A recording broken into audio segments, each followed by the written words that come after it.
Hey everyone, I'm Jeff Whelan, the host of the WB Download, and I want to invite you and welcome you to our podcast. My brother and I own and operate Whelan Builders. It's a custom home building company here in Southwest Ohio.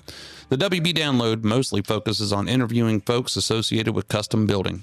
We stray now and then to interview people who I think are interesting and to break up the monotony of the same old podcast. I also like to highlight things that are going on in my everyday life along with our businesses. I started this podcast to help people understand the custom builder world, but to also give people a chance to hear what others have to say and highlight their expertise and experiences in life. We drop on the second and fourth Tuesday of each month with a new topic and or guest each time. I hope you join us here on the WB Download and enjoy listening and hearing stories of people in and out of the custom builder world. Welcome to the WB Download. Hello again, everybody. Welcome to the WB Download. I'm Jeff Whelan, your host here on the WB Download. And thanks again, everybody, for tuning in for another week of listening to whatever the heck I have to say. I appreciate y'all being here. I have to tell you, and I'm not tooting my own horn, but I'm telling you, I'm always amazed when I go somewhere and somebody comes up and says, "Hey, I listened to the WB Download," and I assume that there's a lot of people who listen, you know, for depending on who the guest is and different things like that. But I'm grateful and I'm excited that it makes me say, man, I better start doing a better job when I hear all these people who are tuning in. So we have almost 11,000 followers on our podcast now. So our downloads. And so that's pretty exciting for me, thinking that when we first got started, I'm like, how do we get to 100? And so here we are. So thank you again, once again, everybody. Today is Tuesday, May 26, 2026. Man, I'll say it all the time. I can't believe how quick this year is going.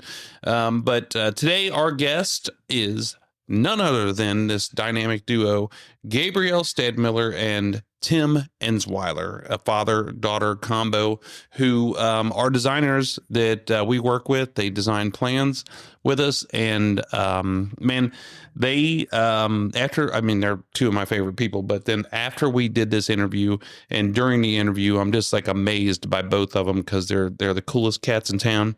And they've done some really cool stuff, and they've lived a life where like they've lived out their dream. And just getting into, they're self-proclaimed artist, and as was what they call it, and I agree with them. So I enjoyed this so much, and before we got started, we stood out in the foyer and talked, and then afterwards we sat in here and talked, and it was difficult to find an ending spot for this podcast because we were all enjoying it so much. So I just can't thank them guys enough. It's been really cool to get to know them, but on this podcast, it was even cooler to get to know them more. So we're going to dive into that here in just a minute. So here's what's happening at Whelan Builders.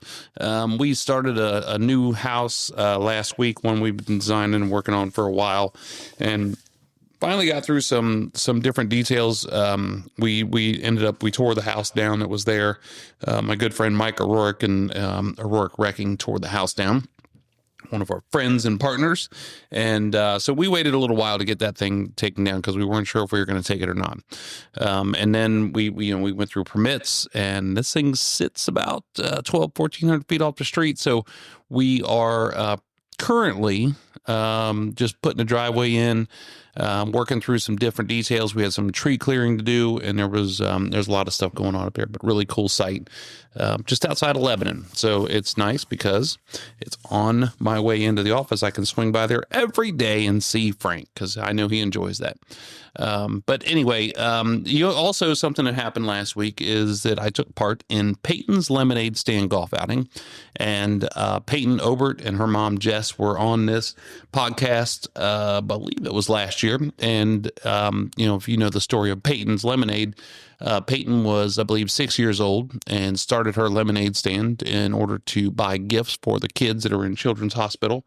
And, at the first year did all right, maybe $800. Next year was big. So they have lemonade stands set up all over Southwest Ohio and a few in different places across the country. Few, but most of them, all of them are in Cincinnati or Southwest Ohio. And this last year they raised, I believe I thought it was 150, but I heard the other day it was $125,000, and they're just killing it. And they're the real deal. So they are definitely one of our, or definitely the main people that we like to support here at Wheeling Builders, and form a partnership with those guys because we believe in what they're doing, and they're awesome people. So the golf outing was cool. Golf with 3 friends of mine who we also work with, and enjoyed the day and got to raise some money for a good cause. So other than that, what we're doing is baseball, and we practice on Mondays and Wednesdays. We're playing all weekend long. Not much room for farming and building in there, but we're doing the best we can. We have been artificially breeding a set of cows for specifically trying to get some show cattle out of them, which, it's like when we got our dog. 15 seconds after I started breeding again artificially, I remembered why I quit doing it to begin with, and why I have some awesome bulls on the farm to be able to do this stuff for me. It's the toughest part is timing it right. Just like human beings. But it is, it's the timing is, you got to make sure it's perfect, and then finding the time to get there to do it. Cause you got to, once you realize they're in heat, you have to do it 12 to 14 hours after that. And, a lot of times baseball and building and, providing a living, just doesn't allow for a lot of this stuff. So I hope you guys all enjoyed Memorial Day over this last weekend. It's nice to have a long weekend. But remembering why we have a long weekend is so important. But Memorial Days for me, when I was younger, was always, we would end up down in Lake Cumberland. And it was always iffy. It was going to rain all weekend, if it was going to be cold.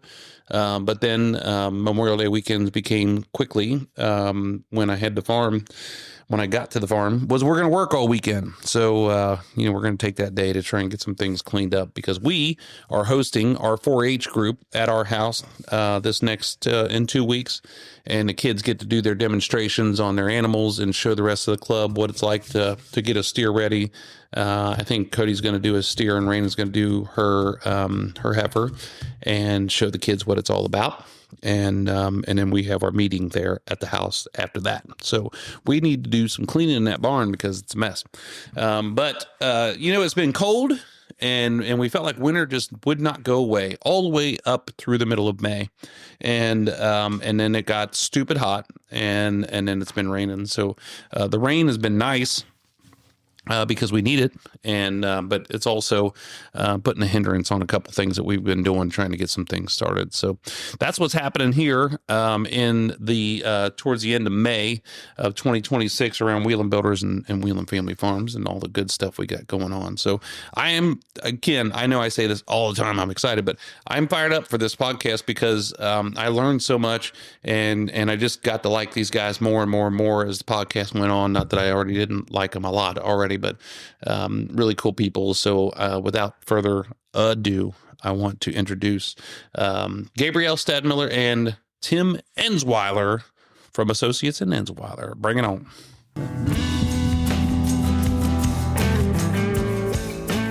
All right, everybody. Like I said, today our guest is none other than the great Gabrielle. Is it Gabrielle? I want to call you Gabrielle Enzweiler. And is it Gabrielle or Gabrielle? Gabrielle. Gabrielle.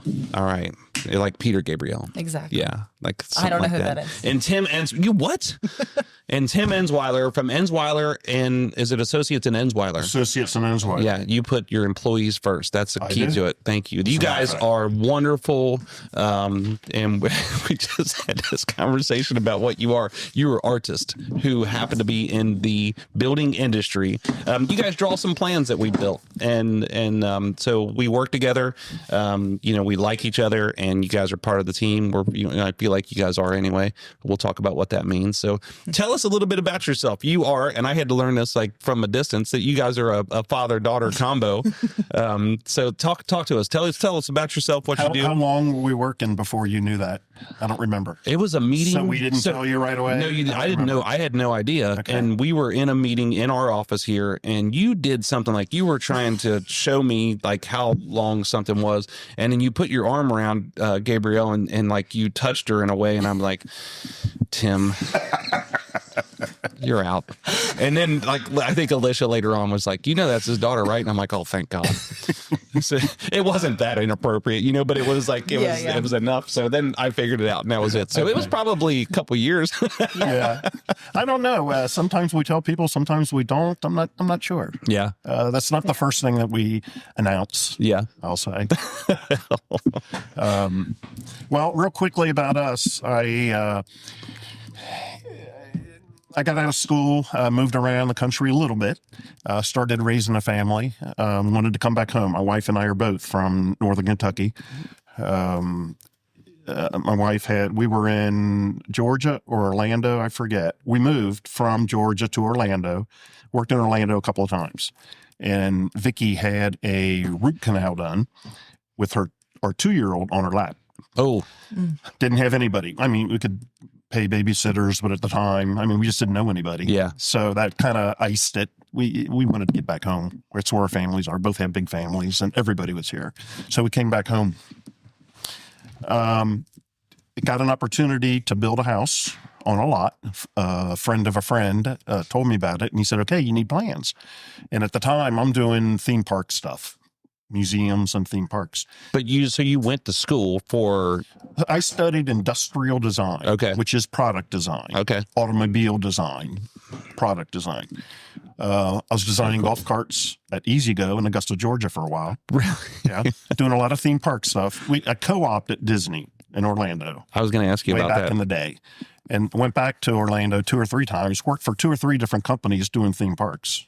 Theme parks were popular here 30 But like what part of the theme park? Were you designing the rides, the cars, Actually, the paths? almost everything. Really? Long story short, when Disney opened Tokyo Disneyland, that was a joint venture with public companies in Tokyo. And all of a sudden, everybody found out how much money theme parks could make. So that was an increase in popularity of theme parks. So everybody throughout the world wanted to diversify. Conrad Hilton wanted to invest some money into theme parks. So theme parks were popular. They'd have to come to America. We had the technology. We had the expertise in theme parks. Huh. So all the design sources were here. Did you ever meet Walt Disney? No.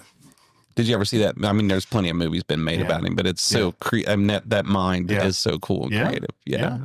Sorry, go ahead. There is a message or two that I learned there. And then Gabrielle went to DAT also at University of Cincinnati. And she also co-opted at Disney out in Los Angeles. So she's familiar with, how they work. And there are some lessons that we learned there that we still use today, to be honest with you. But anyway, I got home 37 years ago. We moved back home and we needed plans for a house. So I called around. I got some prices on some house plans. I thought, geez, on Pete's, that's a lot. 37 years ago? They get paid. 37 years ago. Uh-oh. So a solution that I ended up going with is I said, well, geez, I just got done finishing a project. I designed a miniature golf course in Singapore. I didn't know anything about Singapore. I didn't know anything about putt-putt golf course, but I had, I think, 2 months to do this, and I had a little bit of help, but it was mostly just me.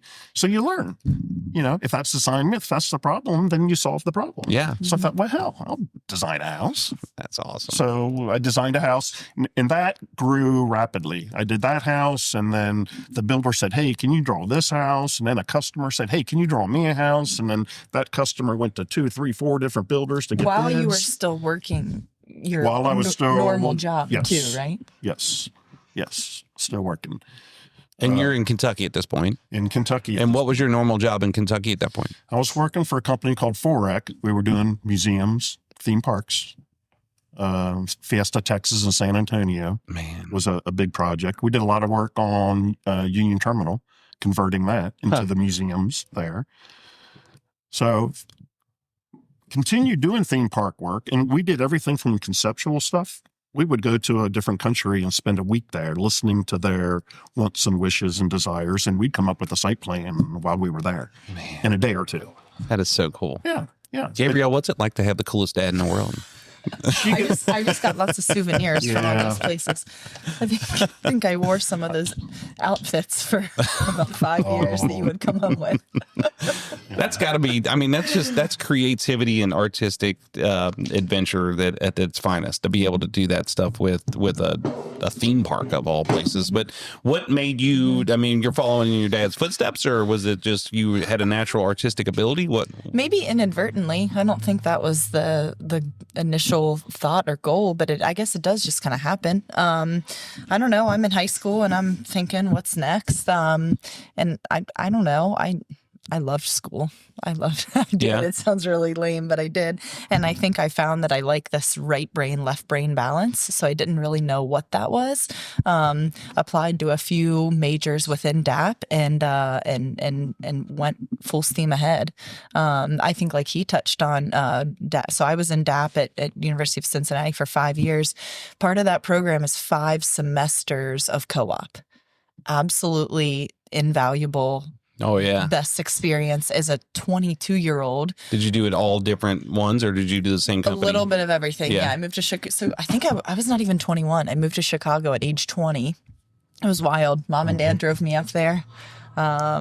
In this apartment with the girl I barely know, and there were a few tears shed when Were they. you on the south side? I was in Wrigleyville. Okay. It was fun. I mean, That's still- there were worse things in life. Like Yeah. it was cool, but That is cool. But it was wild. Yeah, Mom and Dad dropped me off and drove home, and I waved bye. I'm 20 years old. And the next day, walk into a major architecture firm, HOK, a nationwide. I think they had 16 firms in the U.S. and 16 overseas. So invaluable experience through that. And it's cool. Part of the great part about that program is you learn very quickly whether this is for you or not. Yeah. And that's what's great is you're only in your second year of college, and some people come home and go, oh, you know what? I think business school is for me, or medical, or whatever it might be. So I had a handful of really, really great experiences. One of them being Disney in LA was awesome. And then, the great part is you graduate and almost everyone has a job. I mean, you have, at that point, you're not a normal grad, you have like 2 years of real experience. So started working for some, mid-sized, probably architecture firms, worked in Cincinnati, and then moved with my now husband to Chicago and Minneapolis. Was it residential, commercial, no, or all commercial? Yeah. In a bunch of different studios. I did some retail design, some hospitality design, some country clubs, a lot of different things. I think kind of what my dad hit on too is, and what I love about our industry is that's a good thing, that breadth of knowledge and that the creativity and the tackle any project that comes your way. I don't think that's ever been looked at as a negative in what we do, you know? And I think, and even in our office, I think we have a really good combination of, tenure, and like I've kind of done this. Well, now at this point, he's been doing this for 37 years. So it's a good balance, but also coming at something with fresh eyes and fresh perspective is fantastic also. So it takes all of those things, Yeah. I mean, so in doing all that, do you feel like you like settled with residential, or did you fall in love with residential, both of you guys? I mean, because you have an unbelievable resume to go back and look at the different things you've done. And then you're like, I guess I'll just go draw these houses. Because I have friends of mine who built, like Jay Myers. He built the children's hospital and the stadiums, and you see that he built the Ascent, and you look at all these things, and I'm like, that's unbelievable. I mean, I'm building houses, It's like, Just houses. That's unbelievable. Yeah. So I mean, did you fall in love with it? I think Are you in love with it? Yeah, I definitely. I love coming to work. I love going to work. I get pumped up when I'm there. I got my warm cup of coffee. I've 9 hours ahead of me. I love that feeling. I really do. I like my life too. I like my kids and my husband, but I really love work also. I think He's going to listen to this too. I think it's very fun in what we do, and in residential especially. What do you think? Like 95% of what we design gets built. Yes. Yeah. And that's very cool. And it gets built locally. That's so good. those two facts are pretty awesome as a creative to get to see that. And that was just not true in the commercial world at all. It definitely, nothing was local, as he already mentioned. And so many times you'd be working on something for 6, 7, 8, 9 months, and you'd just come into work on a random Thursday, and the project manager would say, that's got squashed. It's dead in the water. Let's move on. So that it's hard to What keeps your fire in it, Tim? I mean, I talk to people all the time. This is crazy, but I see if you ever watch baseball and you see Dusty Baker standing in the dugout, like him or not, he's 115 years old, and he's been standing in there probably since he's been in the dugout. Probably most of those guys have started when they're like 5 years old, playing baseball, and he's still standing there, just super focused on the game, super into it, coming up with schemes, thinking about those things. And there's got to be a fire in that dude somehow or another to keep it going. And then I think, well, we're the same way. We've been doing it our whole lives. What keeps the fire going for you? I think the passion is not just design and watching this idea grow, but for the customer to go through their process, because they're at an important part of their life. Generally speaking, an awful lot of houses, I call them forever houses, which is maybe 20 years. Yeah. And then life changes again. But that's an important 20 years. So for the next 20 years, I think obviously we meet with customers early on. We're at the beginning of the process. Yeah. And sometimes people are struggling a little bit. Do I stay where I'm at? Do I buy a new house? Do we add on? Do we go through this process? All right, let's go through this process. So we get involved. And including land, looking at land and what features that offers. And taking ideas and wants and wishes of them, turning that into a plan, which is really hard in a way to get to the point where it gets turned over to you. Man, that's one of my topics of discussion is like where you start at, but I think we want to get into that later on because like where you start at when you put the pencil to paper, right. But I mean, that's the cool part. Yeah. And I think it's the difference between, I call them neighborhood houses and like what we do is most of the time out on the site where people are, they're putting their mark, they're going to stay there. Where if you're in a neighborhood, chances are you're probably going to be transient a little bit sooner than what you are on a big lot. Yeah. Yeah. It's nothing wrong with it. We need that product. Yeah. And we need that availability for customers as an option rather than go through this process. If they need to move in next week, that option is available. Yeah. Do you vet? Do you have a red flag list for customers, when they come to you and you're like, I don't think we're the right fit for you? Maybe. Yeah. Sometimes. I do. Sometimes. You need it. I don't want to build everybody's house. I can say over the course of time, though, we've had a lot of customers that have been different for us than they have been for the builder. So it's hard to predict. We've had wonderful experiences with the customer, and I find out later from a builder standpoint that, they gave the builder fits. Yeah. And vice versa. Yeah. So it's hard to say. Yeah. But our general involvement with these clients is a lot shorter in many ways than your process. But you're bringing the fun. You're doing all the fun stuff. You're designing and you're making things happen for them. We tell them we have the easy job compared to you. They love you. We do. But it's a big personality thing too. And I think your plans probably represent your personality, represent a lot of different things, how you're drawing them, your design techniques and things like that. And it's the same thing with me. I don't expect all these people to love me while we're building a house. And if our personalities don't line up, we're going to be together for a long time. And if we are already, if we're already kind of butting heads in the first couple minutes, that's going to make for a tough. I love that you said, in Gabrielle, when you were in that classes, that it's like, pretty quickly. And I wish there was something for the building industry that would tell these guys, hey, in the first 3 months, you suck, get out. I mean, don't do it. Whether you're a supervisor or a builder or whoever you are, let's figure this out now. Because I see guys that have been in this business forever, and I'm like, concrete finishers? I'm like, how did you make it this far? Why hasn't somebody just knocked you off the back of the truck? This is crazy. You don't belong here. You just knock them off your job. Yeah. It makes it tough then, but they believe they belong here. So I think that's something good. It knocks you out pretty quickly early on. Yeah. I think my cousin did that. He was at UC and for architecture and there was he's a big commercial builder now with Gordian Construction, and that's his company. And he was like, man, I started getting into this, and I just realized that whatever direction he was headed, he didn't like it. He was been on the podcast last year, and he's like, I went a different way. Because it, like you said, I mean, you're going to figure out that either you like sitting there at a desk and drawing, or you like going out and being hands-on and getting your boots dirty. It's going to be two different types of work. Yeah, totally. Yeah. So I'm just all morning. I'm disappointed that we didn't have the microphones on out in the foyer while we were sitting there talking, because that's good stuff. I love listening to this story, because I had Disney, because Gabrielle, you told me something about this a while ago, and I had Disney on my list to talk about because it's so different. I mean, you have to be, and as a manufacturer, and I tell a company all the time, you need to learn where you can learn, and whatever it is. And we're in the cattle business and the building business. And I use so many different philosophies from the cattle business and the building business. The same thing, vice versa. You're always learning different things.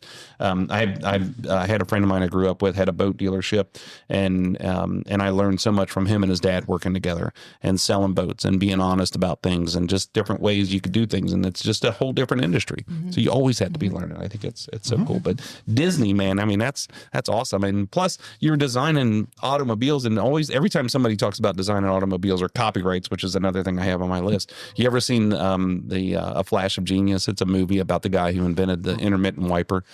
I thought it was a great movie, but apparently it was the least seen movie in the history of mankind, because nobody's ever heard of it. I haven't. But he went through this copy. He was designer for Ford, and he worked there. And then somebody had already invented the wiper, but he invented the intermittent part of it, where it would start and stop and slow down and do all these things.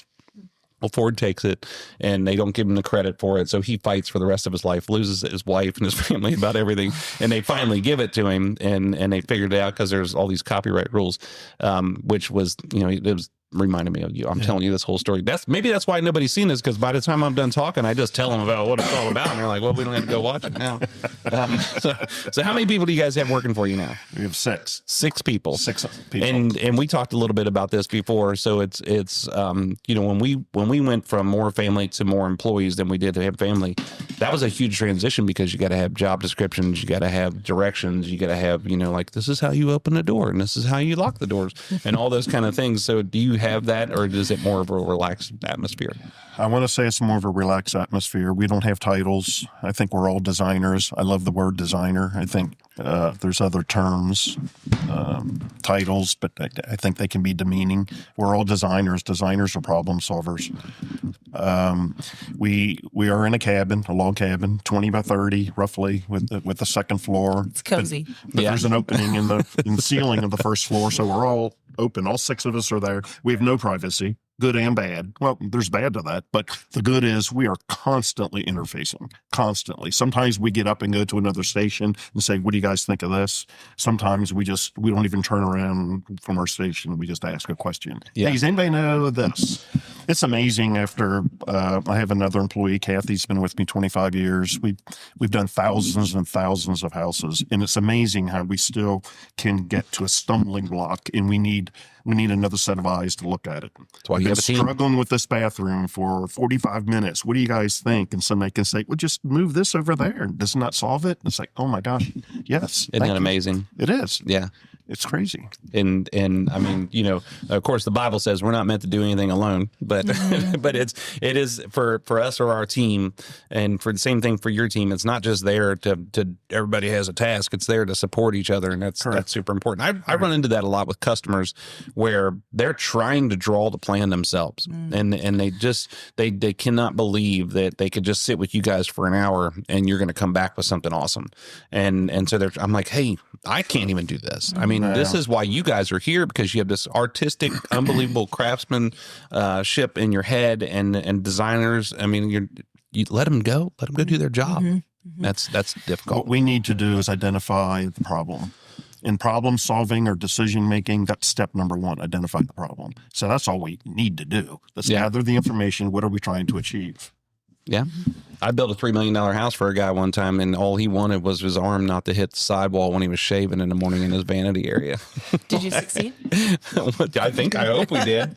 I was like, man, we just cut a hole out in the wall for him. So that's the key important information that we try and learn. Yeah. That's what we need to learn. We built another, what makes you tick? I think that's it. You're talking about problems. It's obstacles. I mean, that's the number one thing in sales, I think, is overcoming the obstacle. What's holding them back? Why wouldn't they just go ahead and move forward with you? And I think that obstacle obstacles are more so, when you're designing a plan, what do you look for? I mean, what do you want? What made you even want to build a house, I mean, let alone a custom house? And what does custom mean to you, because that word gets thrown around like it's nothing, and that drives me insane. I mean, that people are like, we're custom. I mean, I saw a guy named, he was a custom grass cutter the other day. I'm like, what the hell does that mean? Like he's got scissors out there and putting initials in your lawn. What does that mean? I just don't Let get us it. know when you find out. I know. I will. So for me, custom means, and I tell, this is the beginning of my rant when I'm talking to people. Custom to me means we've got a blank sheet of paper, and this house probably hasn't been built before. And we're sitting down with you guys, with the designers and the architects and everybody, and we're going, what do you like? You're taking notes. You guys are sitting there with a notepad taking notes the whole time, and then you leave and you go back and you start drawing this plan. Miraculously, you just take off, and you come back and you're hitting it probably 90%, of what they want. They make a few tweaks here and there. I mean, is that the right way? I mean, is that the way I think about it? I think it is. I think you're accurate. I would say we probably can get 90% there, because we can get 90% there by asking some of the basic questions. How many garage bays do you want? How many bedrooms do you want? How many outdoor spaces do you want? But what's really tricky and challenging is somehow we need to gather information from the customer on what they really like, what makes something badass. Yeah. And I think ideally, almost all rooms should be badass. Yeah. I think if you're going to have an exercise room, it ought to be killer so that you can't wait to go down there. Yeah. And the same should be true for the study, the kitchen, the laundry. If you got to go in the laundry, it should be awesome. Can you go back and look and pinpoint where you started designing a house for almost all of your house and said, we started here, and this was what set it off? I mean, like in our 2024 Homerama house, we started with the window in the kitchen, and then we had this great big cathedral that ran front to back. But we started with the window in the kitchen. That was our inspiration. We had a picture, we had this idea, and we went from there. In 21, we had another one where we had this cathedral that looked like a barn. It was all conventionally framed, and it went from the front porch to the back porch all the way through this whole thing. Do you guys do that a lot? I mean, entire house. Yeah. Yes, but that driving point could be anything. Yeah. Obviously, money comes into play. Sometimes it is money. Nah. You can't let a little thing like money stand in your way. There's maybe 100 items that could be that initial driving It is point. money. I think it depends. That's what makes this custom for us. Yeah. It depends on the client. And I think it all comes from that face-to-face meeting. So I know we are going to touch on technology a little bit. There's some Zoom calls, there's some phone calls happening, this and that. There is nothing better than just like we are right now, sitting across the table from someone for an hour, hour and a half, however long it takes. It could be one time, it could be 3, it could be 4 or 5. You pick up on some things that a Zoom can't, that an emailed list, you can email us how many bedrooms and bathrooms you want. Yeah. That's easy. You can sit down at night and, you guys can be give us your list, but you don't see that twinkle in their eye when she starts to talk about her butler's pantry, or when he starts to talk about his library or his bourbon room, or again, it's different for everyone. And your question about where do you start, I think it is different on every single project. Yeah, we come back, we look at the notes. We love having more than one person in those meetings too, just like we talked about the collaboration before. He might hear something, I might hear it a little bit differently, and then together, when we put the pieces together, we're like, oh, yeah, that's it. And you kind of narrow in on what was that thing that we kept coming back to. And that is different for everyone. Is it, you mentioned windows in the kitchen, is it, well, first off, I'm skipping over this. What's the land doing? That's enormously important. That I know Tim wants to talk about more, but how do we react to that? But then, based on the land, what is it? Is it that your kitchen sink has to look out the rear with, just 10 feet of glass above it? Because you just want that every morning, every night, you want that view. We know you love a feature stair. We do too. Is it that? Is the client in on that too? There's so many different things that could make them tick, and that's what, based on that conversation, that we really narrow in on, and that's where I like to start. You can imagine the more meetings we have, the more we learn. Oh yeah. I should have been writing this down because I just had like 96 different topics I was going to bring up to you. One of the things I was going to tell you is one of our first projects, the first project that we worked on was that I built one of the houses you drew was in Carmel. And that was like in 2009 or 10, I think it was. I don't want to say the dude's name because I don't know, but it was up there. So that was the first. That was that long ago. But then recently, we had some people, and I'm like, man, let's go. Let's get moving. What are you guys waiting on? Oh, it's our architect. We're waiting on them all the time. So I think it's you. And I'm like, listen, there's hundreds of other architects in Southwest Ohio. Let's go get us one that's going to get the job done. And lo and behold, I find out it's not you, it's them. But because here's how I found out. They're like, well, we want to make these changes and they're not getting back to us.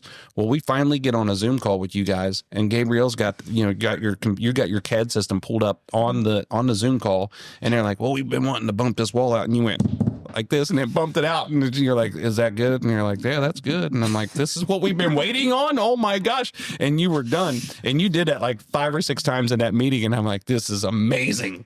And so I mean, you just made the changes, and we moved forward, and I thought that was one of the coolest things. Like you're talking about technology and the way you can adjust things. But I was always thinking, like, when you start, do you look at like the front corner?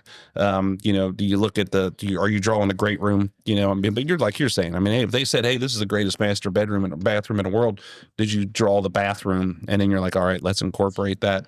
But then like I'm going down through my list of questions. So how do you know that you're in budget when you're drawing these houses? We need your involvement. Yeah. I mean, we have a good idea. We've done thousands of houses, so we have feedback. We have a little bit of knowledge on pricing, but we really need you. And that's what's difficult about this whole process. Think about it. All these decisions that we want the customers to make. Is this bedroom big enough? Is this bathroom cool enough? Are these ceilings tall enough?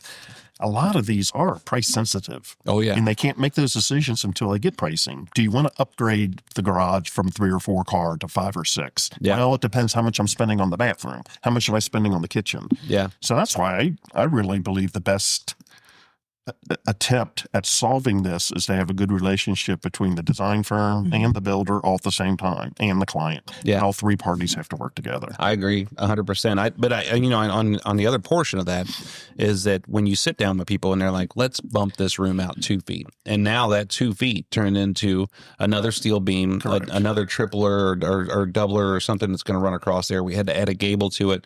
You thought 2 feet was maybe $500, and now it turned into $10,000-$15,000, and that's a big change. And also, how much does that 2 feet? Where does that measure in terms of another bay to the garage, or another room finished in a lower level, or the bonus room over the garage, or weighing all these different options?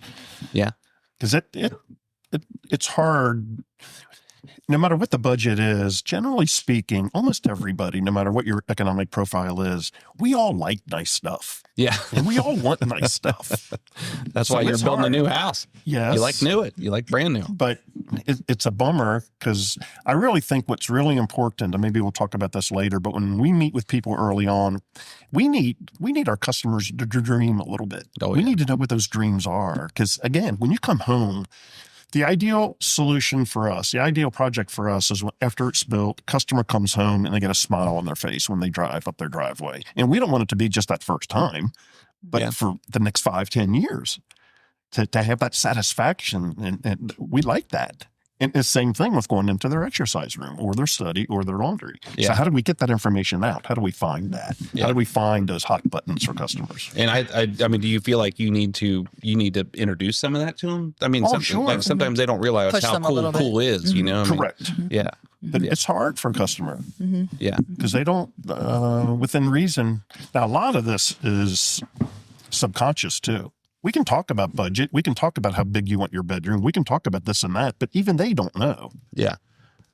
I don't know what I like a lot of times until somebody introduces it to me, and I'll be like, man, that is really cool. And I'm so glad I have that. But I have kids, and I need to make sure I run it by them first, because then I realize it's not cool. The real decision makers. It's not cool. Gabrielle, you look like you were getting ready to say something a minute ago. Were you? Well, I think I'm going to piggyback on what Tim kind of mentioned, like the relationship with builder. And I know,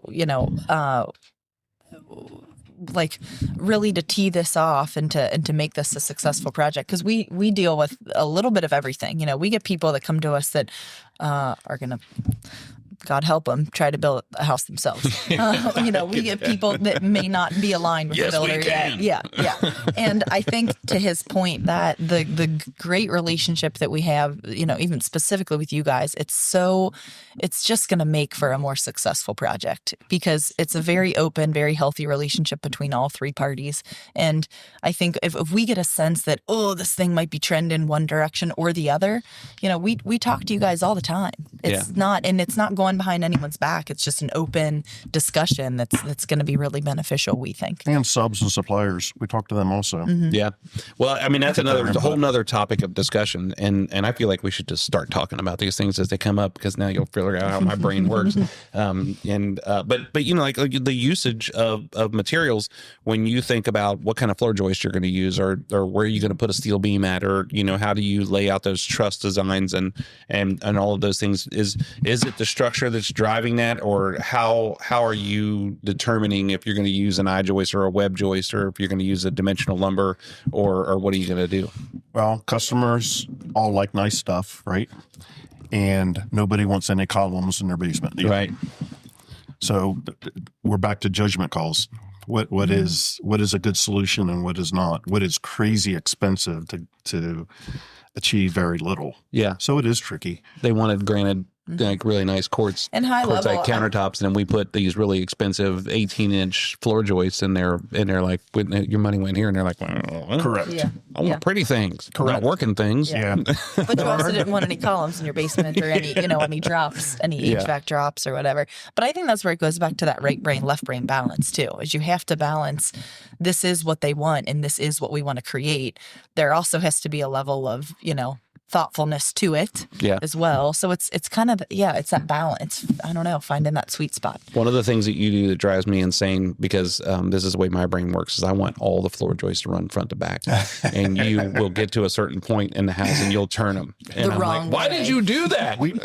I'm like, I can just see you guys drawing it going, we're just going to screw with him. No. This is so much fun. We talk about you kind of guys all the time. We tell you to rotate the page and then they'll run the right direction. I got to get the duct work down through there. I mean, we got the bridging that works differently that goes through there. If we're finishing the drywall, we got a drywall that runs a certain way, and upstairs where we have the flooring, we want it to run perpendicular to the joist, and it changes the direction of it. And I'm like, what did you do? You probably won't believe this, but we talk a lot about HVAC. Yeah. Maybe it doesn't look like it, and I get it. No, our houses are open. They're more and more open than ever, right? Yeah. And we have a lot to hold up. We got to hold up a second floor. We got to hold up a roof. Yeah. We talk about HVAC runs a lot. Yeah.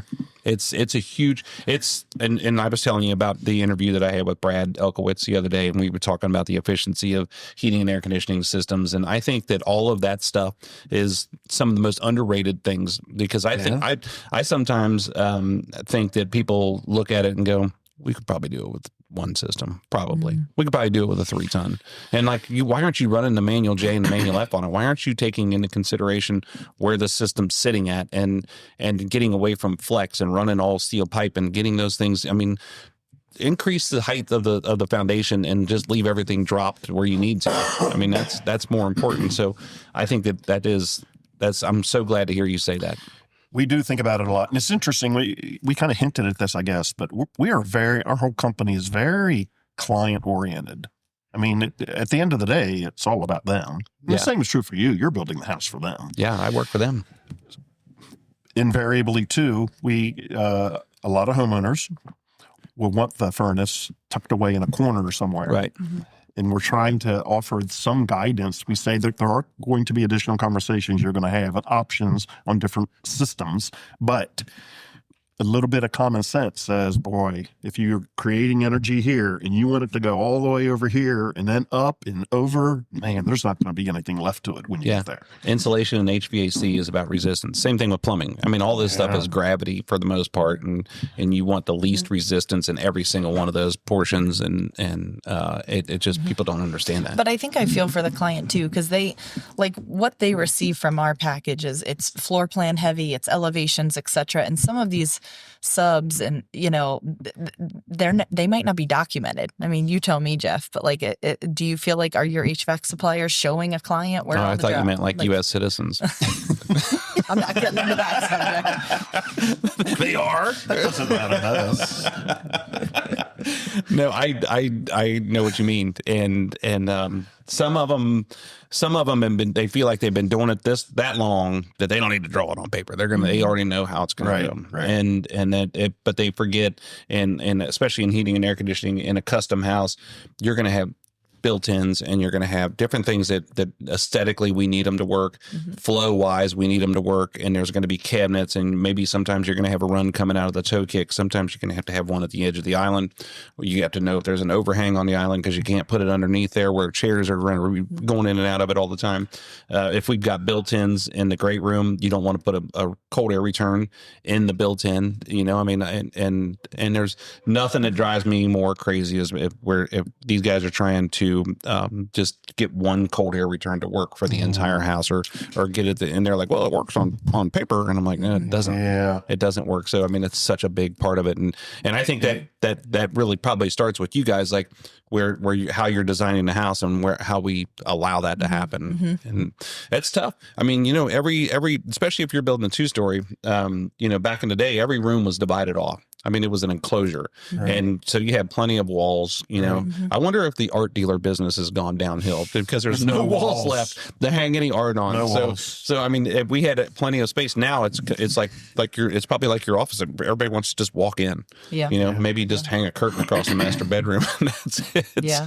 So it makes it more difficult for the house to operate. Totally. Yeah. It's interesting. We were in one meeting, Jeff, I forget who it was with, but you made a cool comment that we've talked about back at our office, that these primary suites, are kind of private. They're kind of, we don't want to ever see that door boom right there. So, is it down a hallway? Is it its own little corridor, whatever it might be? And it was kind of cool. We were, again, it's good conversation that comes from a face-to-face meeting. We're sitting here with the client and it's very casual, very comfortable. And you made a cool comment like, this is a beautiful room. Their primary suite is spectacular, ceiling Let's treatment, show it off. wall treatment. Yes. Like, let's show it off a little bit. And that was kind of a cool thought that we've, I don't know, we've really taken that. Yeah, we think about a lot because we do the exact opposite quite often. We try and privatize that entry, to conceal it a little bit. And there's decent rationale for that also. But it doesn't always have to be the case. Yeah, I don't want it to be a barn door off of the great room, but I do think it needs to be welcoming to where if people, when people come to our house, I mean, they want a tour, and we're walking through and talking about it. And that's why you build this really cool thing, is for one, to have your own personal space and pride in it, but show it off a little bit. You're not bragging. You're showing people what your house and what you're proud of. And there is one feature we talk about a lot internally too, though, that I think we like, but again, you got to feel out the client. It's not right for everyone, but is there an aha moment somewhere? I do think that open, that grand boom, the stairwell up front, everything connected, we get it, we love it. But can there somewhere, again, it's that what makes them tick? What's a really cool thing for them? Yeah. And is there somewhere that we can evoke some element of surprise? I do that every year with the opening day parade float. I just pray that I'm going to get an aha moment, because it just drives me insane. And sometimes it's 10 minutes before we take off. But I always, every time somebody talks about an aha moment, I say I've had a lot of oh shit moments. I rarely have they outweigh the ahas. Right. And so it's you're collecting, you're regrouping, you're problem solving, and then you're coming back and working through it. And so sometimes it just balances out. But I think the design of these rooms, I think that like you talked about, let's make every room just really cool, really awesome, and work through. We started that conversation talking about different materials that we were going to use. So this is a topic of discussion that we've had in the last couple of days. And so manufacturer specs override anything that goes on. We always say we don't build by the building code, because that's the bare minimum. But manufacturer specs override just about everything, and they override the building code and anything that goes on in it. So when we are framing a wall, do you want the sheeting on the wall to come all the way down and tack the bottom, the green plate on top of the foundation, and then run up the side of the wall to tie that whole thing in? Or would you rather think that wall, the sheeting on the wall, we're talking about the plywood sheeting that goes on the exterior of the wall, would that just be on the wall itself and then you just run a ripper to run on a band joist down below it.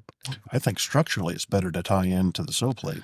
I think so too, but nobody does it. I mean, not nobody, but I mean, we don't do it very often just because of the way the manufacturers make the plywood. I mean, they make it 8 foot, 9 foot, and 10 foot pieces. And so if you've got a 21-inch floor joist down there or whatever, you've got an 18-inch floor joist, right, they don't make a 10 foot or 11 foot, 8.5-inch plywood. So then we're putting a seam up there, and then we're blocking in that seam. Correct. And all of this is in the name of shear, because people think about, I mean, I think people, when I say people, I think the general public, the gen pop, they're out there thinking about, when they think about walls, they think about point load. And they think about, is that going to be strong enough to carry that whole house? And I'm like, well, we know it's going to hold up. I mean, you could probably take the majority of that wall out. That's still going to stand up. We worry about how it moves, how it's dancing with the wind, and how all these different things are going to happen. That's what everybody talks about is the shear. I mean, in your world, right? The lateral load Yeah. is probably more of a concern than that downward force. Yeah. Because gravity itself is probably going to keep the house in relatively good shape. Yeah. And so the whole house works as just like anything. It works as a system.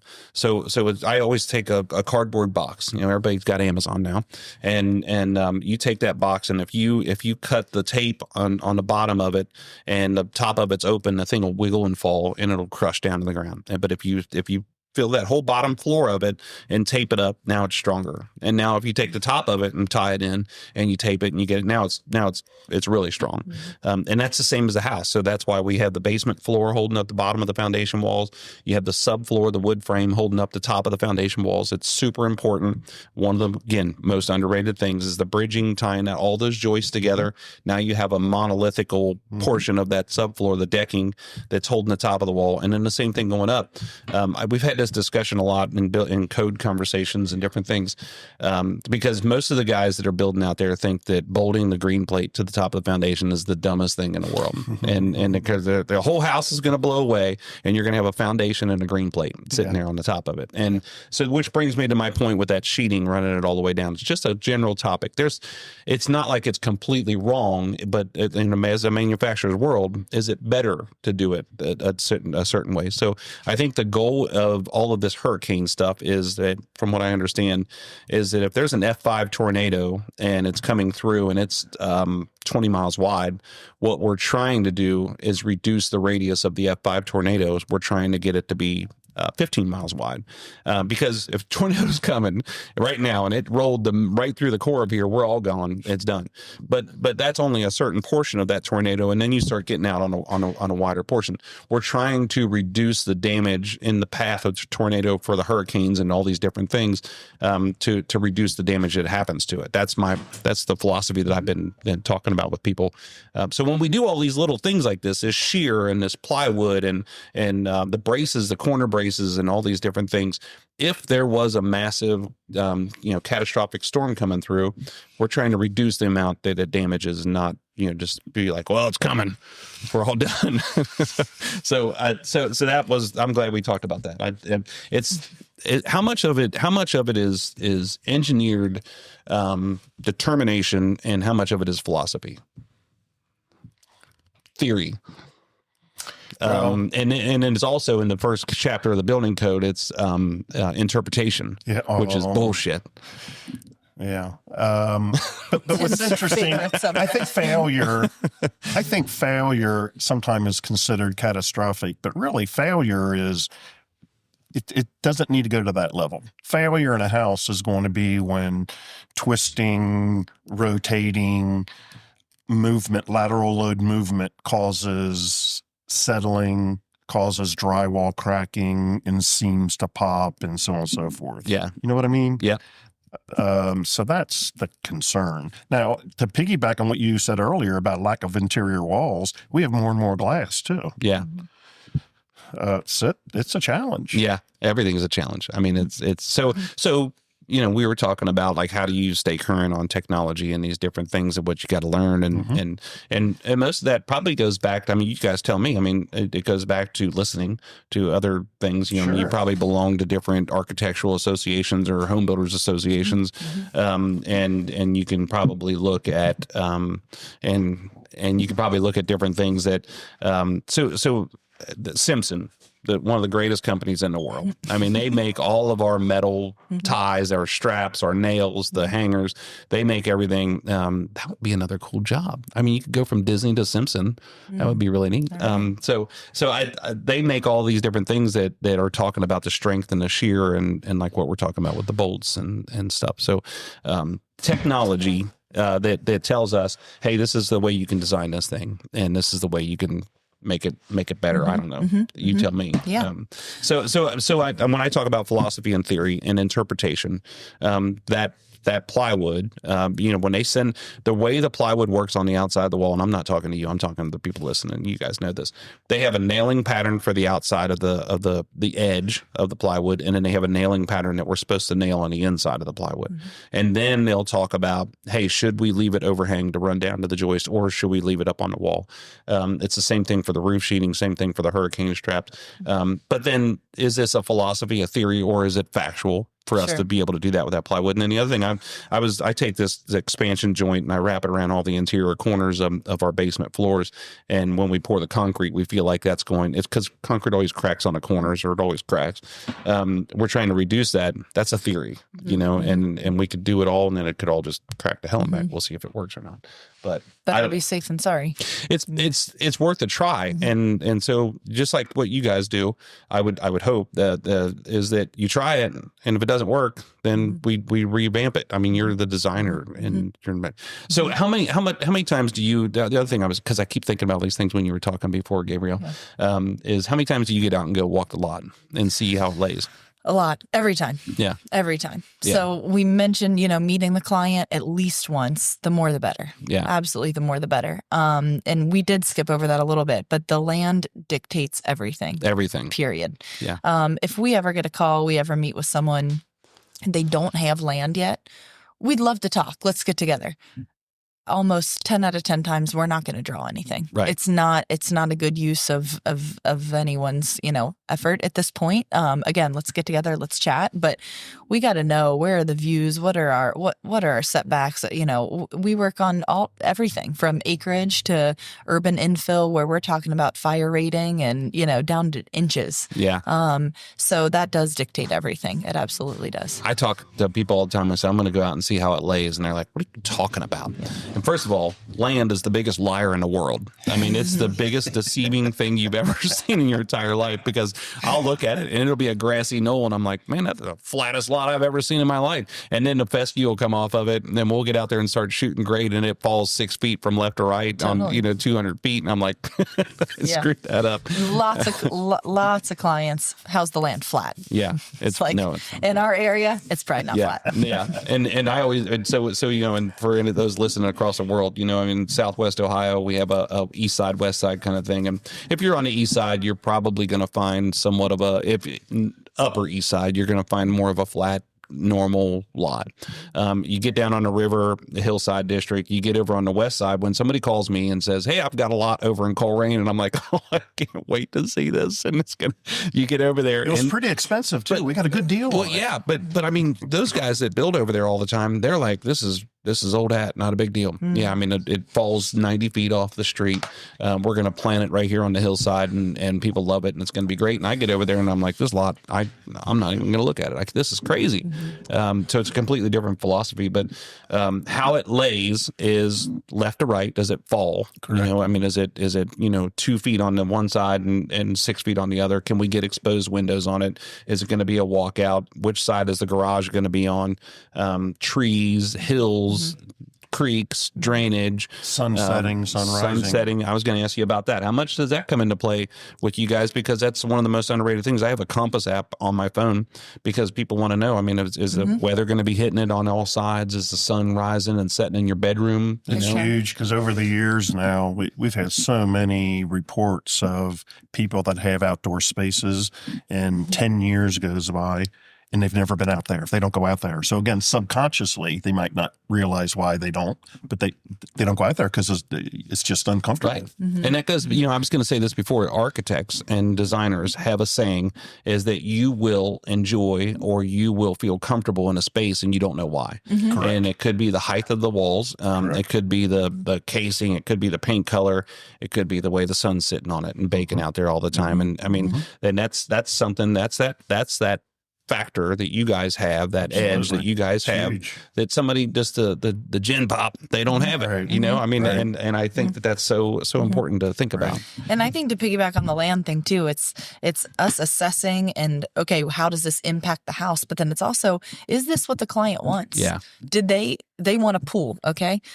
And then we tell them, your pool's going to be at the lower level. Yeah. Is that what they wanted? Or do we need to go back to the drawing board and rotate or flip or turn or push or pull? Or is this not the right lot? And that's why having that 3-partner engagement is so valuable and so important for us to real time be talking about that stuff. I go out and that's the first thing we do usually is specifically because the way land jumps off the market right now. And so I tell everybody, I say, even if you're up in the air about what you're going to do, you still call me and I'll come out and walk it with you. Because I don't want you to make land sometimes we're seeing it, $1 million, $2 million for some of these lots. I'm like, don't go dropping a dime on it if you don't know what it's going to do yet.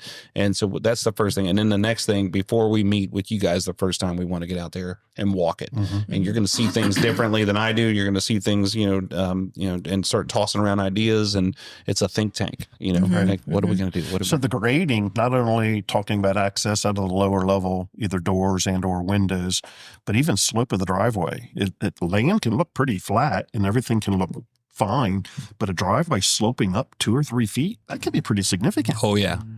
I mean, people pull into your driveway and it's hard to keep the door open to get out. Yeah. Because you're parked on an incline. Well, and then they get these cars, these little, it depends if they got a special car or not. Like one of the 4th or 5th houses I ever built back in the 90s, the guy had a Corvette and it was a tough lot. Yeah. But those things have all those spoilers on them. Right. And it was critical. And this house was really cool, but I thought this house could be as cool as you want. If it's that spoiler's dragging when he pulls in there, he's going to kill me. It was really important. Good point. Yeah, it was really important to make sure that's utilities is huge. Like on how that's gonna affect the sewer and how you're gonna set elevations and all those kind of things. That's a big deal. It's location, no matter what you're talking about, for sales, for building, for designing, whatever you're gonna do.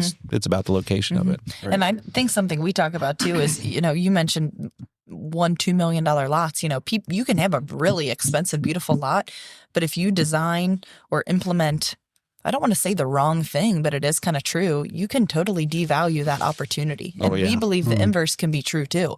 So you could look at this lot and say, I don't even know. How do we do this? What does this look like? And with I do believe the right creativity, the right solutions, the right builder, you can actually make that a 10 out of 10. Yeah. You really can. Yeah. I think it's opportunity, because we never pull up to a lot where it's just like, we got one right now down on the river, but it's rarely where we pull up and it's like, you remember when we went down to Cleves and we walked that.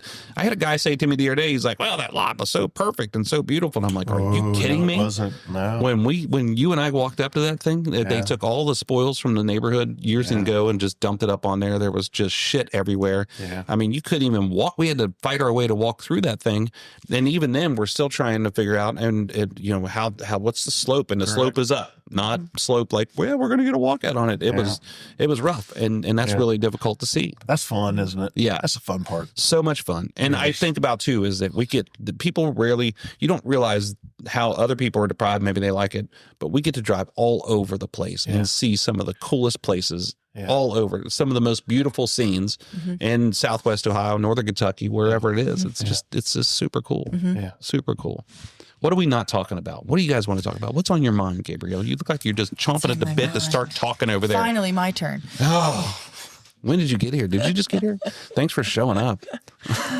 I think that I keep talking about the 3 of us, the client and the builder and us. I think we can do a lot together. And I think some of my advice to a potential home owner, someone who wants to build a custom house would be lean on the right people, like engage the right people and feel comfortable with them, have a good relationship with them. But you do this every day. This is what you've done for a really long time. Your family has done this. I think and believe same thing with us. And, make them do the hard work. Make them have some conversations. I don't know, septic. I don't know, whatever it might be. Whatever, geotech, engineers, whoever else we need, like put that on your team. Don't feel that this, I think a lot, Tim mentioned, forever home, and we see that, whatever it is, 20 years, I don't know. A lot of people, this is potentially their first time doing this, and a lot of people might be their only time. Yeah. It can and should be really fun and exciting and cool if you have the right partners and you lean on them to do their job and to do it well. Yeah. We think. That's one of the most difficult parts of our business is that somebody might be good at what they do, but they're the biggest pain in the ass in the world to deal with. And so then you have a guard up, you're like, you got to trust them. And I'm like, well, I don't even like them. But they're good at what they do. And so that's got to be that all the stars have to align, but I can't agree with you more. I mean, you got to trust trust the process. If you hired me as Wheelan Builders to build your house, and Tim and Gabrielle are the designers on it, you needed to trust me that I put you into position with really good people to work with. Mm-hmm. I didn't go out and be like, listen, I found these guys in the white pages list. And a lot of customers do something that. Else. A lot of customers are. Yeah. A lot of customers say that. They'll say, you're the experts. We trust you, and we propose ideas, and they listen. I think the challenge is mankind. Everybody has an opinion. Yeah. Everybody thinks their opinion is best and everybody else is wrong. So if you're an accountant, you think you know more about laying out a bathroom than we do. And it's hard sometimes to let go. Yeah. Because everybody has an opinion. Yeah. And they have the internet. And the internet. The internet. We had the encyclopedias when I was growing up. We didn't have to worry about it. And nobody was going to go through that effort. So what else? You've got a notepad over there. Come on, let's talk about it. You're the reason we're here. We didn't want to hear from him. We wanted to talk to you. Yeah, he's the guest, right? He's the guest. He's a third party. He's making it awkward for us. I think part of maybe what has been learned in the creative realm is just as we're doing right now, but presentation. We're going to put something on paper, right? We're drawing. It's black and white. It's 2-dimensional a lot of times too. Yeah. Those can be hard things for a client to visualize. What our job is to do is to present that effectively to our client. If we fail in presentation, sounds like somebody's alarm's going off over at Aldi's. It happens 12 times a day. Oh. We need to present effectively to our client. We need to explain, this is what we heard, and this is what we are suggesting, and this is why, All right. So I think one specific project that I really like the evolution of how we, came to a conclusion at Bear Creek.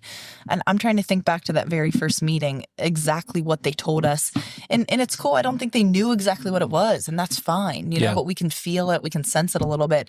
I think their great room, they wanted, maybe they mentioned 2-story, or I don't know, but they kind of like cathedral. I think we wanted a lot of cathedral ceilings and a lot of different spaces in their house. So, we take that information, we go back to the office, we're talking, we're looking at some reference images, we're sketching all the things. And I love the solution there was a cathedral ceiling within like a 1.5-story tall wall, So instead of like, I don't know, I think their first floor was 10 foot maybe, we bumped that up to maybe 12 or 13 and then took a pretty steep cathedral off of that. And it's just, I don't know, I'm so into that look. I love not straight 2-story, but I also love a cathedral, like not just coming off of your, you can't of your basic sill height. You don't want it to just be a 6 either on the inside of there. I mean, we want it to be like, let's build some, if we had to rafter frame it or do something cool. Totally. So I think that was a really cool moment of like them sort of telling us kind of what they wanted, but us also needing to use our imagination and our expertise and then presenting that to them. That's kind of my point too, is like, we have to, without getting too nerdy or technical on them, like tell them why we reached this, solution and what we think it's going to feel like. And then them approving, them being like, oh yeah, that's really cool. We like that, or make a minor tweak. But yeah, I think that's a pretty normal, example for us. Those guys were unique because they were kind of like, most of our people are firm with their opinions or their or what they want. Here's what we're looking for, and they're really into it. And they were kind of like, this is what we want. This is kind of, they talked about their dogs and they talked about their kids. And other than that, it was like, you guys went to town on it. You listened, but then you drew it and then we presented it to them. And it was, I don't even think they made that many changes to it. I mean, but they loved it. But the other unique thing about that, this is a lot that Tim and I were just talking about when we first went out there and looked at it. It was a crazy lot, but we had to build that thing into the hillside. So your garage walls above grade, what would normally be above grade, were concrete. So because we were building it into the hillside and letting it sit there. It's a wonderful little technique. Yeah. Really neat. Whatever you want. Use it That to your really helps out. advantage. Yeah. I think that's very cool. Yeah, that house turned out awesome too because the other thing that set that off while you're talking about this is you guys did that colored rendering of that house and it was because we did it. I think we ended up picking those colors. Cool. Because you did it in that dark forest green and just I mean it was so cool. That brought it home for them. I think they looked at it and they're like, if you would have gone in just a 2-dimensional drawing, Totally. they would have been like, yeah, we like it, and we're like, no, you gotta love it, man. Yeah. And that was what it brought it home. That brings up another question to me. Are you, Tim, are you in the CAD system or are you hand drawing? You are. And then because sometimes there's a lot of guys that they still draw by hand and then they turn it over to somebody who's going to put it in a computer. Actually, I want to say intentionally, we all do some preliminary, we all do some conceptual, we all do some finals. Yeah. We all do a little bit of everything. I do more by hand. I don't know if it bothers me or not that everybody else does not. Maybe that's a learned trait that people just don't do. We get too hung up in CAD. CAD's just a media. That's all it is. There's 10 different ways to communicate, so we use CAD a lot. But I would say we're sketching small concepts out by hand, though. Like you're probably 50-50. So I think we're definitely printing and sketching and this and that. But I don't know. Yeah, maybe it's a bit of a generational thing too. But I like to use the term even sketching within CAD. Like I think there's different speeds you can work at. Even though you are using the computer, you can be rough and dirty and be sketching even in that program. That I think is a good balance to find. I was gonna ask you about the renderings and more people, and I don't know if it's because it's available or because they really can't visualize or what it is, but more and more people want renderings and not just of the exterior; they want them of the interior, and they don't want I mean, they see these pictures on Pinterest or they see them somewhere in their renderings and they want it full blown, which costs almost as much as it does for you guys to design the whole house. Right. And I think that they can be super deceiving for people to get the wrong idea of the way it's going to go, but they feel like it. And then it goes the other way. We're building this badass house. It's designed. It's really cool. And then they get a rendering of it and the rendering shows up and you're like, that's ugly. Or it's not as impressive as it's not as impressive as we're hoping because the rendering's not fantastic. And I'm like, no. Yeah, I don't know that interior fly-throughs and perspectives solve the real problem that we're hoping it does.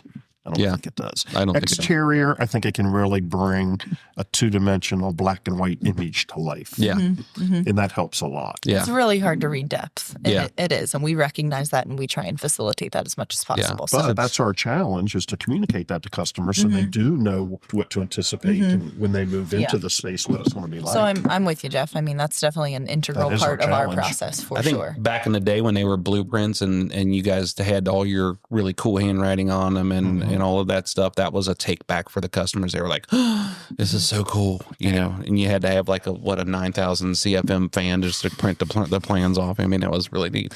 But now it's like when they come out on a computer, it's like this is it. So black and white. Black and white. Do you like it? Yes. I know.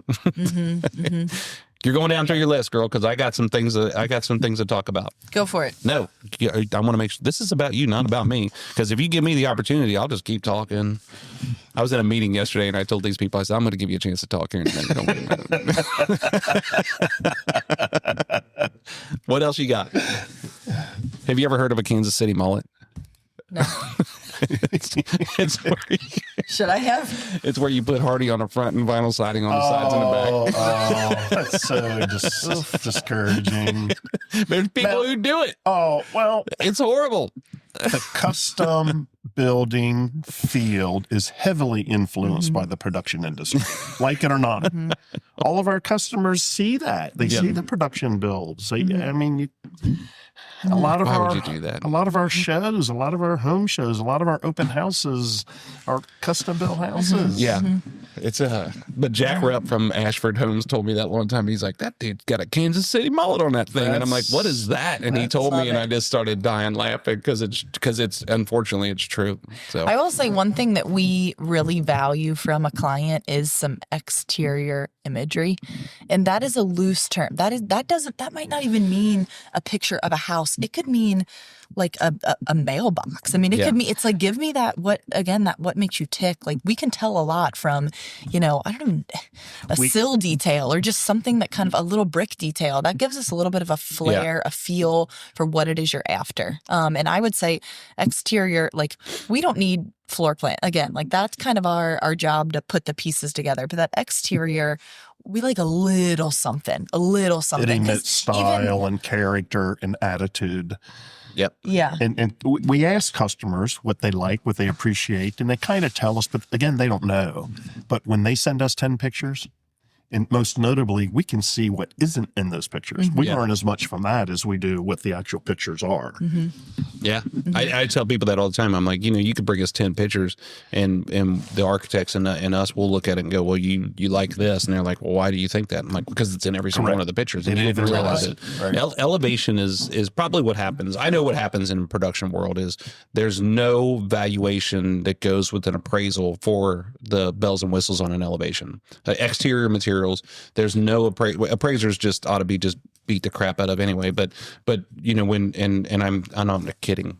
So just so you know, if you're an appraiser listening to this, I didn't do it, but I probably had a hand in it. So when they go up and look at a house and we've got cedar materials all over the place and we've got brick and stone and you've got all these cool things going on all over the place, they don't care because there's no method in their formula to say that's value. That's going to make it nicer. They don't care. They're looking at square footage. They're looking at bathrooms. They're looking at kitchens. They're looking at all those kind of things. That's what they're worried about, and if it's done or not. So that's really where that. So I think elevation and curb appeal is huge. It's so difficult for anybody to understand the differences unless you're standing on the street looking at one and looking into the other. And then when you look at the bad one and you start pointing out all the parts of pieces of it, you want to go find the person who did it and take one of those great big fat red wiffle ball bats and just beat the crap out of them. I'm getting a little vicious here at the end of this thing. It's noticeable when you see it. I don't want to be mean to people. I think one thing we're pushing and pushing and pushing on is there, again, I think from the production builders, we're seeing this heavy importance on just the front. Yeah. Just the front. And especially that goes back to the lot. Where are we sitting? Where are you approaching the house? And are you on a golf course where the back, honestly, should be cooler than the front? Or is it one of the sides? Yeah. How do you approach the garage? So that's part of that. Again, how we started this is what is custom and what does it mean to you? I think that's a huge piece of it. Yeah. And I wish I get it because they're 5 foot, 7.5 foot side yards a lot of times, and there's nothing going on in between those houses. But on the back of it is more important than the front of it because nowadays which we didn't touch on this topic, but how important the outdoor living is and making that a space that you're probably living in 5 months out of the year, at least 6 months out of the year, depending on what happens in Ohio and northern Kentucky. That's a big space out there, so it should be more grandiose and. In the front of it, if anything, you ain't doing nothing in the front except for mowing the grass and pulling in there. It's just curb appeal. But it's curb appeal. That's important too. Yeah. It's valuable. Yeah. One of the craziest stories I've ever heard, especially being in the building codes, is the windows and the amount of windows that you have in different directions. And the sun and this guy's had this problem. The siding is a vinyl siding and was melting on the side of this house.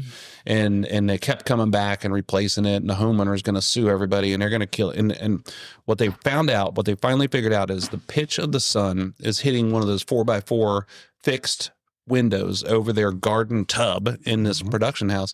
The sun is banging off of that glass and coming over and melting the siding on the house next to it. It's not lighting it on fire, but it's it's mangling it, and it took so much different things. But that again, that's that they're so close together. There's so little emphasis put on the sides of those houses, and that's one of the things I think about all the time. So another question I have for you, because you put your notepad away, and I don't know if it's because I started talking.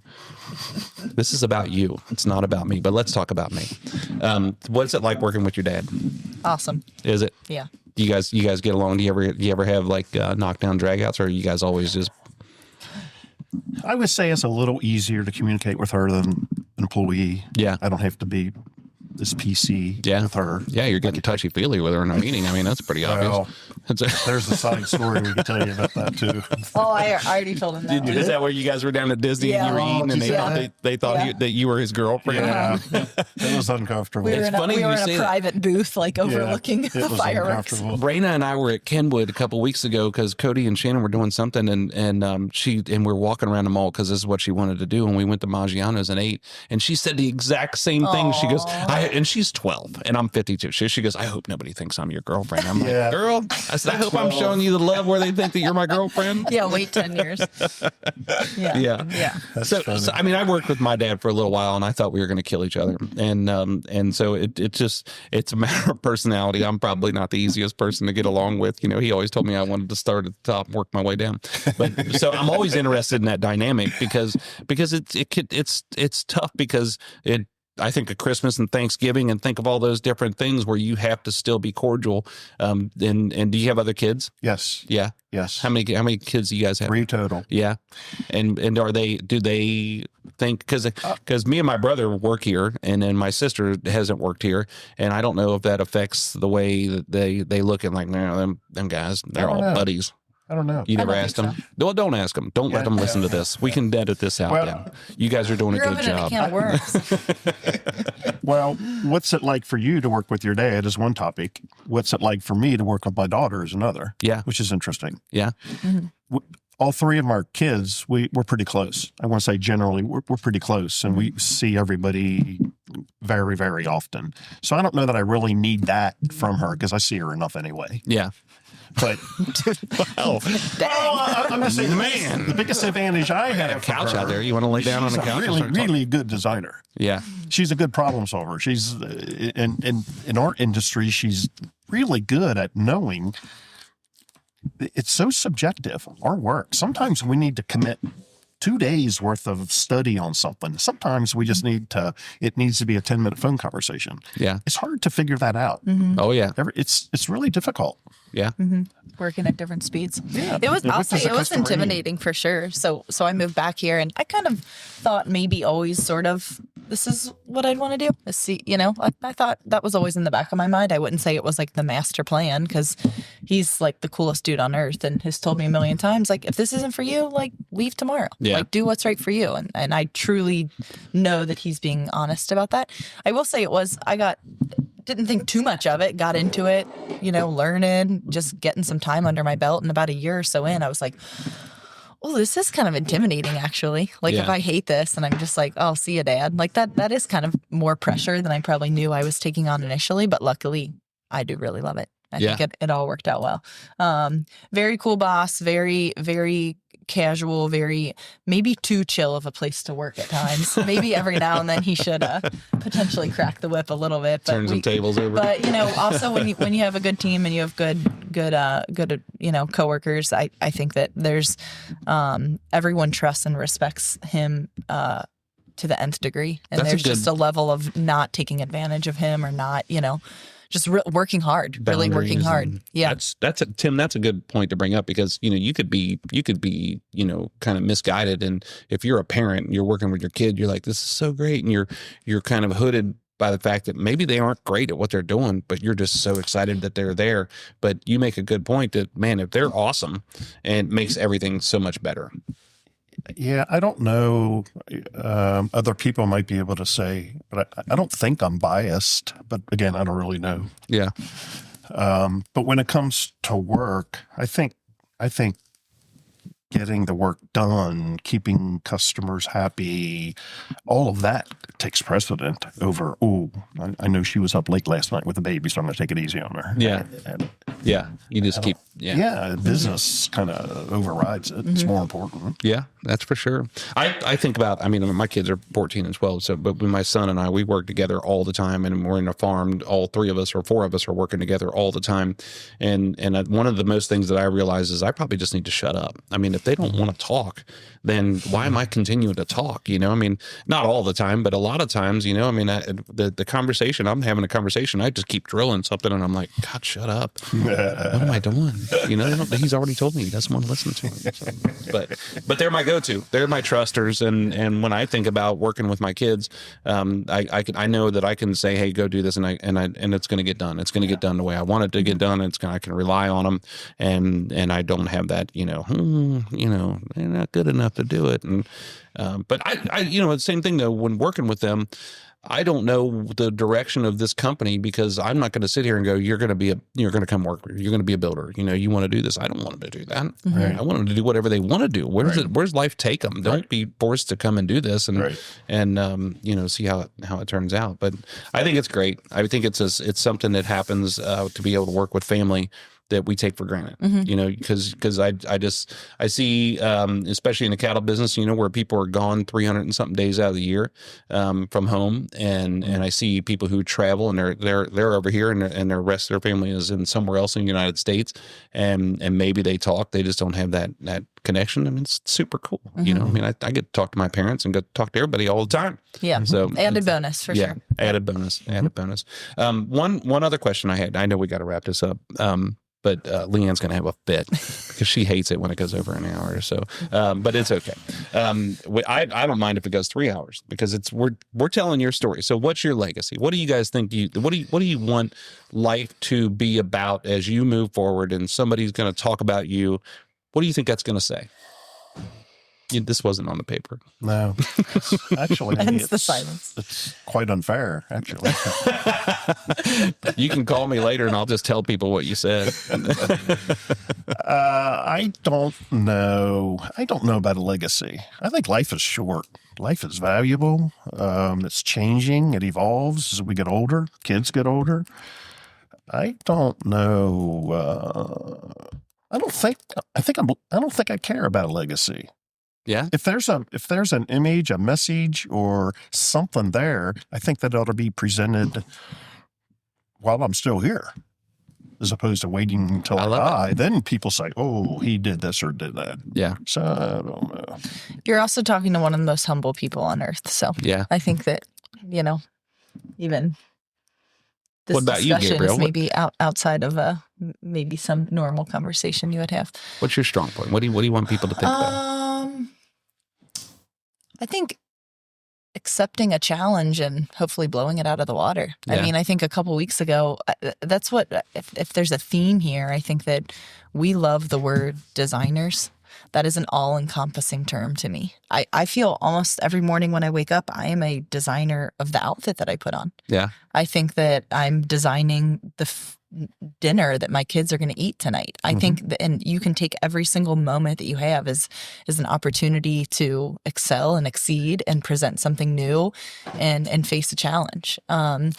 A couple of weeks ago, a new project comes along. It's like we're pool designers sometimes. We're here for people. Like we're a sounding board. We are a resource. So I think I want to take on anything that might come our way and just try, and it's kind of our civic duty, right? To try and help anyone that we can with whatever their challenge is. And we're very honest too. If we can't or we think that there's a different path or someone else they should engage, we'll tell them that. But that reminds me, when I was in school, this is a long, long time ago, I was selected for jury duty for the Beverly Hills fire. Oh, wow.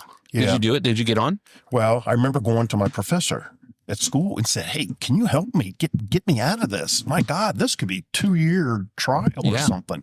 He said, "Tim, there is going to be so much design in that." Yes. That is crazy. I know. That is one of the biggest stories in Southwest Ohio, Northern Kentucky area. In 100 years. Yes. Yeah.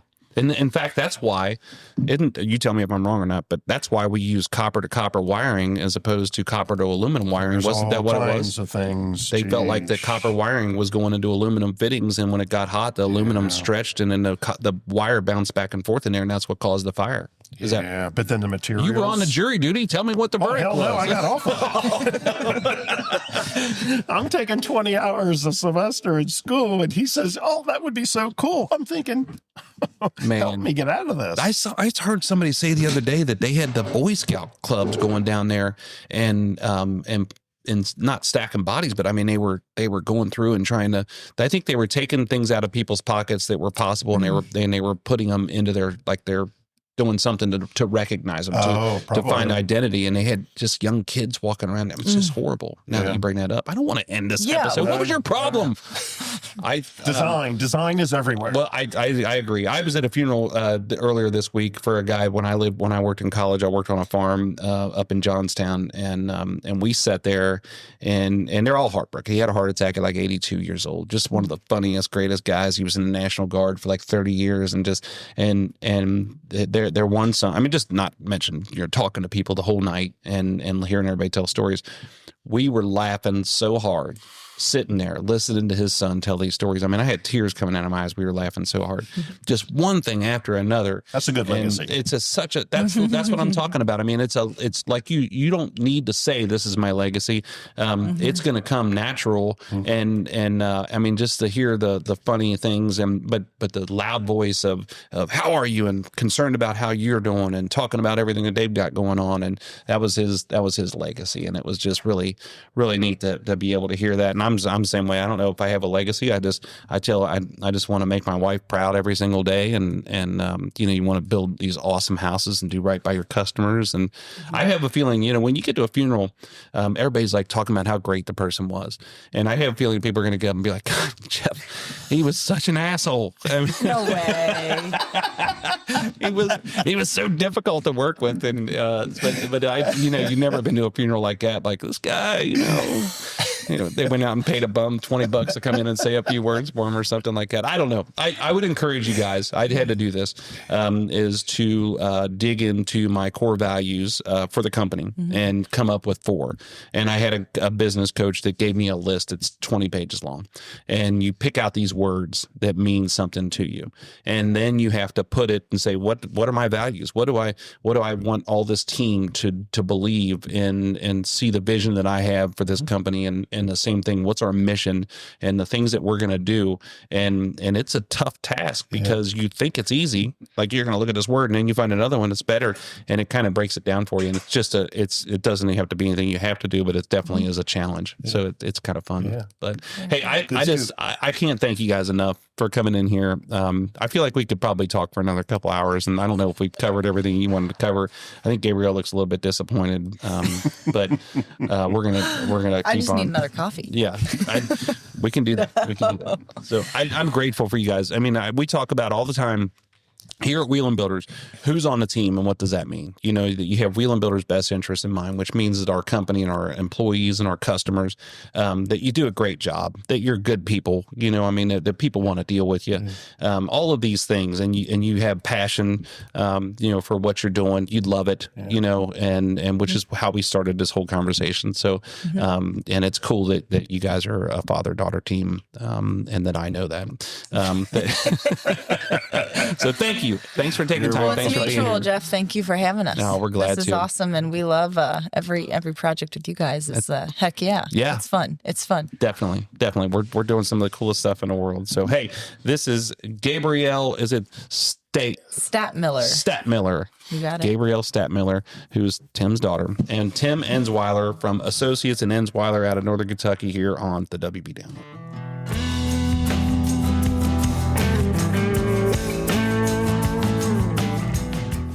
What I tell you. that was an awesome podcast. And I always say that I am going to do a better job of taking notes during the podcast so I can remember what to spark your interest with when I'm introducing these people in the beginning, but also like what to talk about when I'm doing my exit here as we lead out of the podcast. But it says enough, man. I hope people listen to this and just see how cool it is to get to work with family, but also how cool it is that they worked at Disney World, both of them, and just how they ended up in Kentucky. How, I can't tell you how many people I talked to that things just sort of happen, and there was something driving them one way or the other to make decisions and to see them become successful because of it. And I really appreciated everything that we do with Tim and Gabrielle. So thanks again, guys, for taking time out of your busy day, coming all the way up here and hanging out with me and doing a podcast. Hopefully we'll do another one with you next year and kind of follow up, see where we are, and review some projects with us. And just thanks for caring. And thanks for putting your heart into it. That's something that we talk about so much here at Wheeling Builders, that you have to care, you have to love what you're doing, you have to be a complete nerd about it, and you have to do a great job. And they have all of the above. So thanks again, everybody, for tuning in here on the WB Download. We're grateful for it, and we'd love to have you on here if you have something you want to talk about. I don't want to just come on here and talk to you, because we can do that anywhere and people don't want to listen to that. Let's talk about something. What do you got going on? Or if you know somebody that would be a good guest. That's how we got hooked up with Peyton's Lemonade. My good friend Ryan Murphy, who's also our insurance agent, calls me up and says, "Hey, you need to get this girl on your podcast." And that's what we did. So, hey, thanks again, everybody. The next episode will be with, I believe, Trent Morris from A1 Mechanical, who is our heating and air conditioning contractor. And, I can't say enough about this stuff, but for the most part, when I am getting ready for an interview, we will write down topics and a few different questions just to preface it and send it over to the people and say, "Hey, here's some of the things we're going to talk about." But rarely do we ever follow the script, and it's just kind of like a bullet point for us to remember some things to talk about. But when we get into it with Trent, you're going to hear this guy's passion, and you're going to hear why we love working together and why they do such a great job in our homes. Just super interesting cat. So that's our next episode, and that'll be on the second Tuesday of June. And don't forget, we drop on the second and fourth Tuesdays of every month. And if you want to be a part of the conversation, reach out to me. It's WBDownload@WheelandBuilders.com. WIELAND builders.com. Check us out on our website at WheelandBuilders.com. And we'll see you next time here, or we won't see you, but you'll hear me the next time here on the WB Download. Thanks again, everybody.